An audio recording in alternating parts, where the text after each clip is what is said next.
Hello সবাইকে, good afternoon. এখন বাজে দুপুর 4টে। তো আমি 4টের সময় বেরিয়ে পড়েছিলাম জিমে, বিকজ আমার যাওয়ার ছিল একটা জায়গায়। তো ওয়ার্কআউট আমি স্টার্ট করে দিয়েছি। আজকে অনেক তাড়াতাড়ি চলে এসেছিলাম দুপুর, বিকজ আজকে আমার দুটো জায়গায় যাওয়ার ছিল।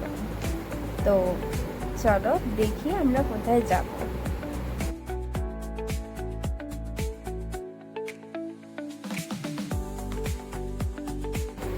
ওয়ার্কআউট আমার শেষ হয়ে গেছে, এবারে আমি বেরাবো। আজকে যাব কিছু শপিং করতে, দিয়ে ওখান থেকে একজনের বার্থডে আছে, সেখানে যাব।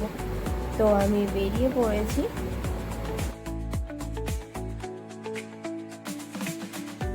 এটা কোথায় বলো তো? হ্যাঁ, ঠিকই ধরেছ, আমরা এসেছিলাম গড়িয়াহাটে। আমার জিন্সের প্যান্ট কেনার ছিল, তো তার জন্য এসেছিলাম। তো যেতে যেতে হঠাৎ এই সুন্দর আংটিগুলো দেখে তো আমি ফিদা হয়ে গেছি। তো কয়েকটা আংটি কিনে নিলাম।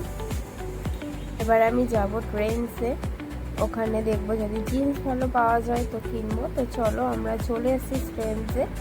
তো চলো দেখি।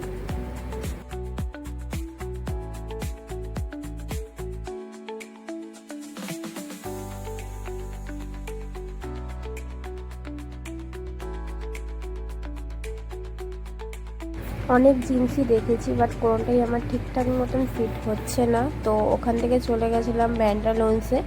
আমি প্যান্টালুন্স থেকে জিন্স কিনি, বিকজ প্যান্টালুন্সের জিন্স আমার খুব ভালো ফিটিংস হয়। তো প্যান্টালুন্স থেকে অনেক জিন্স দেখার পর একটা জিন্স পছন্দ হয়েছিল, তো সেটা কিনে আমরা বেরিয়ে পড়েছিলাম। তো বেরানোর পথে দেখলাম এই আখের রসটা, তো আর তো কিছু খেতে পারবো না, তো এটাই খেয়ে নিলাম ঠান্ডা হওয়ার জন্য। তারপরে চলে গেছিলাম যেখানে যাওয়ার কথা ছিল, একজনের বার্থডে ছিল। তো এখন এই বৃষ্টির মধ্যে আমি বাড়ি ফিরছি, প্রচুর জোরে বৃষ্টি পড়ছে। তো আজকের মতন টাটা। আবার